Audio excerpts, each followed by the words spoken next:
It takes time to learn important financial management principles. It has many different facets and is a continuous learning process. This video might assist you in understanding its more general components, like as budgeting, saves, and investing, if you are new to it. Before starting, don't forget to like and subscribe to the Financial Tech channel for more future updates. So let's start. What is personal finance? The term personal finance relates to handling your money, including investing and saving.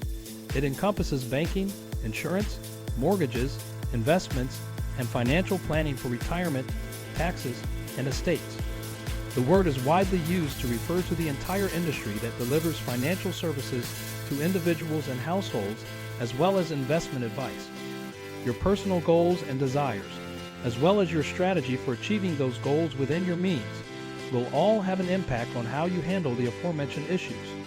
Making the most of your earnings and savings depends on your ability to distinguish between good and bad advice and make prudent financial decisions. The importance of personal finance. You can reach your financial goals by creating a personal finance plan.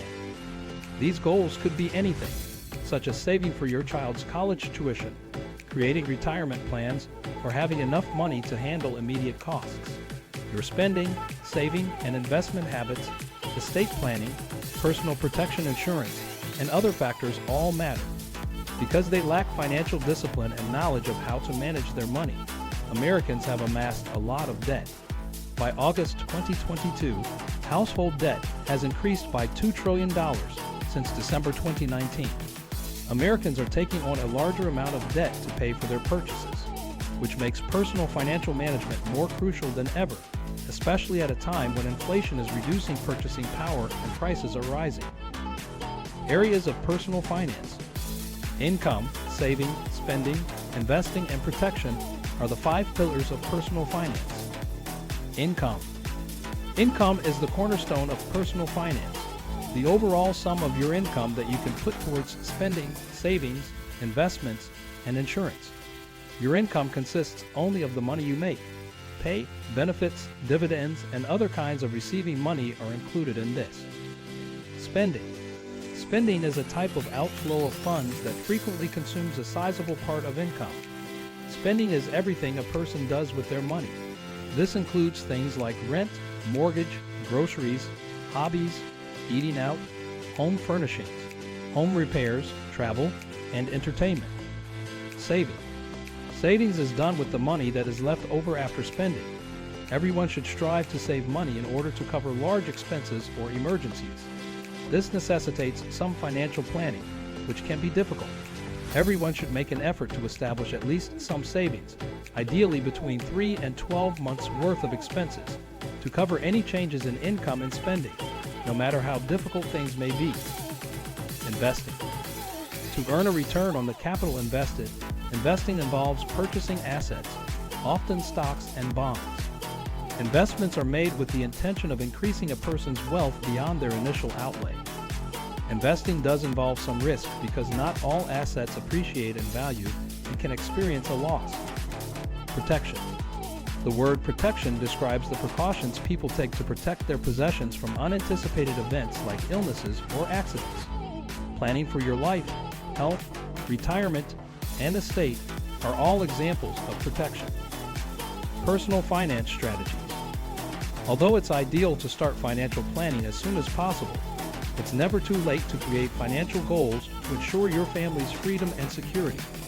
Here are some advice and best practices for handling personal finances. Number 1, know your income. It's all for nothing if you don't know how much money is left over after taxes and other deductions. Therefore, before making any judgments, be sure to be aware of your precise take-home salary. Number 2, devise a budget. You need to create a budget if you want to live within your means and save money for your long-term objectives. The 50/30/20 budgeting method offers a great framework. The breakdown is as follows.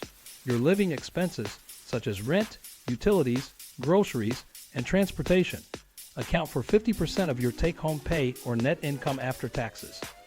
30% of the budget is designated for discretionary spending like eating out and shopping for clothes. It is also acceptable to give to charities here. 20% of the budget is set aside for future expenses, such as debt repayment, retirement savings, and other savings objectives. Number 3. Pay yourself first. Paying yourself first can enable you to preserve cash for unanticipated needs such as medical costs, a significant auto repair, living costs in the event of a layoff, and more. The ideal safety net is 3 to 12 months of living expenses. Number 4. Limit and reduce debt. It sounds simple enough. Don't spend more than you earn to keep debt from spiraling out of hand. Nevertheless, the majority of individuals do occasionally need to borrow, and there are some circumstances in which having debt may be advantageous, such as when investing in property. An example of this would be getting a mortgage to buy a house. However, there are times when paying cash is less economical than leasing, renting, or even having a subscription to software on a computer. Number 5. Only borrow what you can repay. Even though credit cards can be significant money pits, it is impractical to live without them in the contemporary era. They can be applied to more than only making purchases. They are crucial for establishing your credit and are a great way to keep track of expenses, both of which may be quite beneficial for budgeting. In order to manage your credit properly, you should pay off your entire payment each month or keep your credit usage percentage low. Number 6. Monitor your credit score. Credit cards are primarily used to build and maintain credit scores. Therefore, monitoring your credit utilization is crucial to maintaining good credit. If you ever want to rent something, purchase a house, or obtain any other type of finance, you must have a decent credit record. Although there are various credit scores, the FICO score is the most popular one. Number 7. Plan for your future. To protect the assets in your estate and make sure that your ultimate wishes are carried out, be sure to draft a will and, if practical, one or more trusts.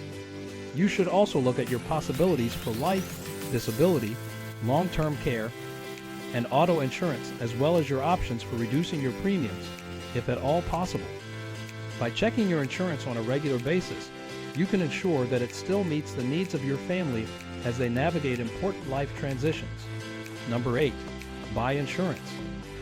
It's only natural to accumulate many of the same things your parents did as you age, including a family, a home or flat, valuables, and health issues. Waiting too late to buy insurance could result in excessive costs. The cost of medical treatment, long-term care insurance, and life insurance all increase as you become older. You never know what challenges life will present you with. Whether you're the family's sole provider or you and your partner both work to make ends meet, a lot depends on your ability to work. Number 9. Maximize tax breaks. Due to a needlessly complex tax structure, many people lose hundreds or even thousands of dollars every year. You'll have more money available for debt reduction, enjoying the now, and making plans for the future if you maximize your tax savings. Number 10. Give yourself a break. Budgeting and planning could seem difficult due to certain restrictions.